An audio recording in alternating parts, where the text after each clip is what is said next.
Hello there and welcome to the Card Grotto. Today I'm giving 3D embossing a faux velvet look.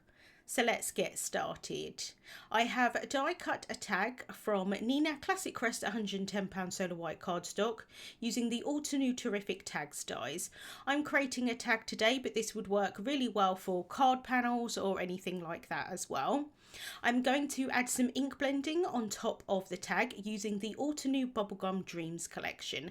This is a really pretty kind of collection of pinks. I'm not using the darkest shade and I will share why a little bit later, but I'm starting off with the lightest shade here and I'm using a small blending brush. And I'm trying to focus most of the darker colour of these inks towards the bottom of the tag and then kind of up on the left hand side and keeping the top right hand corner a little bit lighter. So although I pretty much want to cover the entire tag with this ink, the lighter shade of ink, I am starting with the brush where I want the darkest shade to end up, just so that it kind of lightens up as I go along with less ink on that brush. I hope that makes sense. So now I'm going in with the second lightest shade and, like I say, focusing that colour towards the bottom of the tag and then up on the left hand side.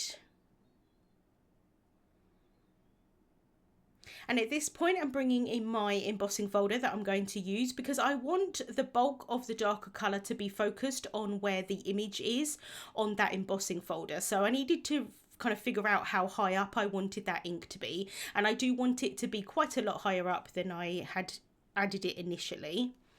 I can now go in with the second darkest shade. This is a really beautiful magenta colour and I'm going to add quite a lot of this in the darker areas. So going in with quite a few layers here. I am being fairly light with this brush. I do tend to prefer to work in layers with ink blending.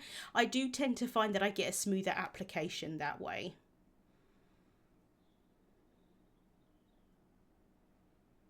To darken it up even more, I'm going in with Midnight Violet Fresh Dye ink from the Shades of Purple collection.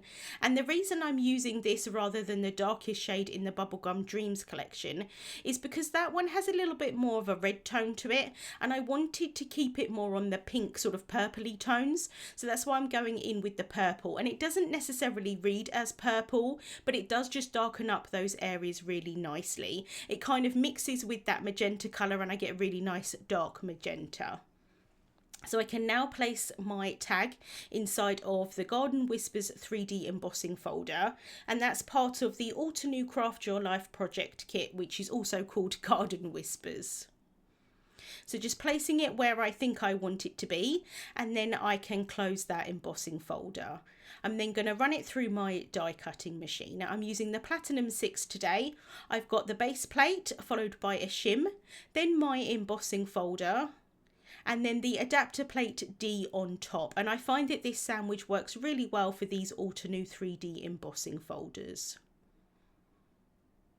So just running that through the die cutting machine, and then I can take my tag out of that embossing folder.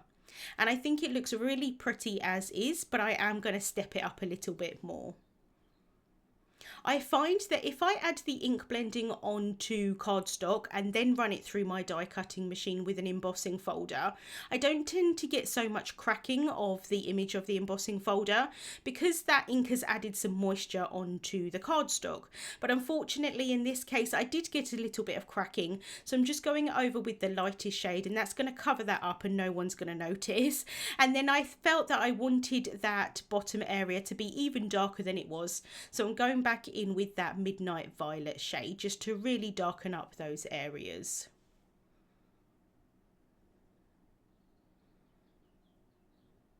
I'm now going in with Cloud White Pigment ink.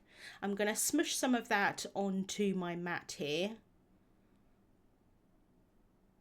And then I'm going to pick it up with an ink blending tool. This is the one with the sponge applicator tip. Now I do this quite a lot with embossing folders. I will go in with a white pigment ink over the top, and usually I would go in with kind of like circular motions like I would do if I was ink blending, and that will give like a really nice opaque kind of look to the raised areas of the embossing folder. But in this case, I wanted to pounce it on and use the kind of texture of the sponge to my advantage, because I want like I'm calling it faux velvet. I feel like it gives like a really soft velvety look, or kind of like suede or something like that, like a really nice softness to the embossing, rather than kind of like it just being a layer and sort of standing out. I really love both looks, but I find that I kind of really liked how this turned out, I should say, and it did, like I say, give a really nice softness to those flowers. So I'm working in layers here. I find always that's the best way for me to do something. So I'm just kind of dabbing it on here. I'm not going directly from the ink pad, just so that I don't pick up any of the ink that's already on the tag and contaminate my ink pad. I could just wipe it off quite easily, but if I just smush it onto my mat, I know that I'm not going to do any damage to that and not have to worry about trying to get the ink out of the ink pad. So I've gone in with that first layer, and now I'm going in with the second layer, and you can see that the more layers I add on, it's becoming more opaque, but not in a kind of one layer look, rather in like a spongy look, which is what I was going for. So just going over the areas here, if I get anywhere I don't want it, I'm trying to sort of remove that with a finger. And now this is where the kind of technique comes to life. You want to spritz it with something. So you could definitely do this with water, but I found that using iridescent shimmer spray was just a really nice way to bring out that white ink. You can see that as I sprayed it on, that ink kind of came to the surface almost, and you can see that it's given kind of like a mottled sort of soft velvety look. I think it's really very pretty. Because I've got that white pigment ink on there, I do want to heat set this, make sure that I don't smudge any of that ink. And I did get some droplets of where the iridescent spray kind of sprayed onto the tag, and I thought that that was just an extra bonus. I think it looks really pretty having that extra shimmer on top. So just being really careful there not to burn my fingers while I heat set that. And then while that's drying even more off to the side, I'm going to stamp my sentiment. So I've got a piece of black cardstock here that I've added into the stamp wheel. I'm then taking the thank you sentiment from the Garden Whispers stamp set, which is also part of the project kit. Placing that down onto my cardstock, and I can pick that up with the top flip plate of the stamp wheel. I'm then going to prep my cardstock with an anti-static powder tool, remove the excess powder with a brush, and then I can ink up my stamp using embossing ink. This is a clear sticky ink, so that when I add the embossing powder on top, it's going to stick to it. So I can just flip over that plate and stamp that down onto the cardstock.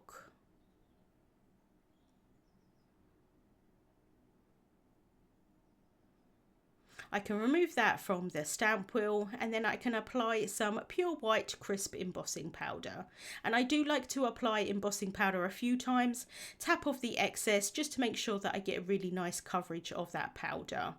I'm then going to heat set that until it's completely melted, and I do like to heat set from the front and the back. That helps to prevent warping of the cardstock, but also make sure that I'm not going to overheat that powder.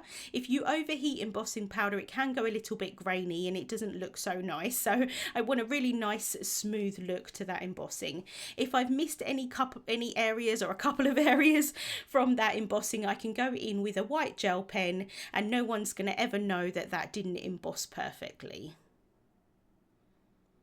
I've then cut another tag from white cardstock, and I'm adding some tape runner onto the back of that. And then I can adhere that onto the back of the tag that I have done the embossing on. That's not only going to give me some stability to the tag, but it's also going to make sure that I've got a nice area to write a personal message on if I want to send it as an actual tag. Quite often I do add tags onto cards afterwards, but it's nice to have that option. So I've just tried to line them up as best as possible, and then I'm just using some scrap paper here just to press that down. And then because the embossing is really quite 3D in some areas, you can kind of see a little bit of the back tag sort of showing through on the sides. So I just went in with my scissors just to cut those pieces off. I can then add some black twine through the top of the tag, secure that in place at the front, and then I can tie that in a bow.